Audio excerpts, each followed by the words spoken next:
Hello everyone. Today I am going to discuss about a very important topic actually answer writing, जिस पे मुझे 2 लोगों ने अभी तक मैसेज किया था कि आप मुझे आंसर राइटिंग से रिलेटेड कुछ बातें या टिप्स या कैसे आंसर लिखते हैं आप ये बता दीजिए।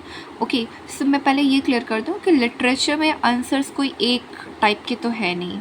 प्रोज़ का अलग, पोइट्री का अलग, लिटरेरी थ्योरी अलग, क्रिटिसिज्म अलग, कैरेक्टर स्केच अगर पूछा जाता है उसको अलग से डील करना पड़ता है, उसे डेफिनेशन या डिफ़ाइन करने के लिए अलग, समरी अगर पूछी जाए तो अलग, क्रिटिकल एप्रिसिएशन किसी पोम का वो अलग, प्लस और भी कई तरह के क्वेश्चन जैसे इवैल्यूएट करना, एनालाइज करना, एक्सप्लेन करना, इलाबोरेट करना। अगर ऐसे कुछ कीवर्ड्स लगे हुए हैं आपके क्वेश्चन में तो वो हर क्वेश्चन की डिमांड अलग होती है, ठीक। But I am not going to disappoint you actually. मैं आपको थोड़ा सा आइडिया दे देती हूँ, कुछ टिप्स एक्चुअली शेयर कर देती हूँ कि जो हर क्वेश्चन में काम कर जाते हैं, ठीक है। अब एक एक डील करना तो इजी नहीं होगा, even I try it, but फ़िलहाल देखिए, आपको अगर कोई चीज़ अलग बनाती है आपके बाकी क्लासमेट से या कॉम्पिटिटर से, वो है आप कैसे अपने कंटेंट को प्रेजेंट करते हैं। तो पहली बात तो हेड राइटिंग हो गई, जैसे मेरी हेड राइटिंग तो अच्छी नहीं है तो वो तो मुझे अलग बनाएगी नहीं। दूसरी हो गई, अगर मैं हेड राइटिंग को साइड में रखूँ तो मैं कैसे उस कंटेंट को डिलीवर कर रही हूँ, जैसे चार्ट्स बनाना, ग्राफ बनाना, टेबल्स बनाना, ठीक।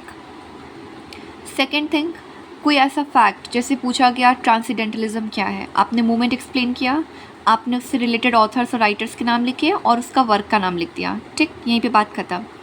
स्टार बनाओ या FACTS फैक्ट्स लिखो ब्लैक स्केच से और फिर उसके आगे लिख दो कि Ralph Waldo Emerson is known as a father of transcendentalism.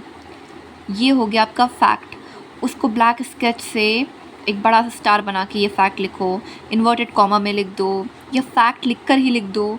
अगर आप कुछ नया फैक्ट डालते हैं, चाहे वेरी शॉर्ट हो, लॉन्ग हो, किसी भी टाइप का क्वेश्चन का आंसर हो, कोई नया फैक्ट जैसे, तो वो आपको बाकी लोगों से अलग बनाता है कि अच्छा ये चीज़ आपको ही पता थी। या पब्लिशिंग ईयर बता दो, मैगज़ीन का नाम बता दो, उन्हें इस चीज़ के लिए जाना जाता है, जैसे वॉल्ट विटमैन को फ्री वर्ड्स के लिए जाना जाता है, ठीक। तो फैक्ट्स आपको लोगों से अलग बनाते हैं, ठीक। ये हो गई सेकेंड बात।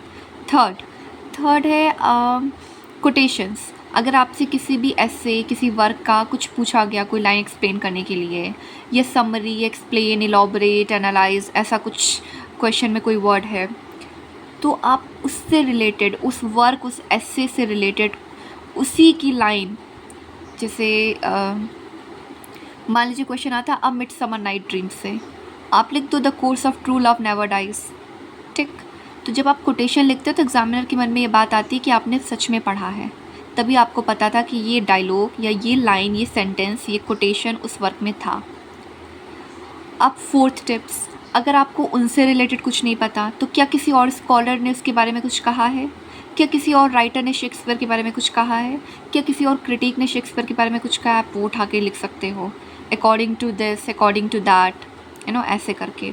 फिफ्थ, आपकी वोकैबलरी। सेम चीज़ लिखने के लिए आप कैसे वर्ड्स का यूज़ करते हैं। जैसे मुझे लिखना है सिग्निफिकेंस ऑफ द टाइटल, मुझे पता है सब लोग सिग्निफिकेंस लिखेंगे, मैं रेलेवेंस ऑफ द टाइटल लिख दूँगी। So this is how you can hit different, okay. अभी इसका सेकेंड पार्ट में मैं आपको कुछ चीज़ें और बताऊँगी।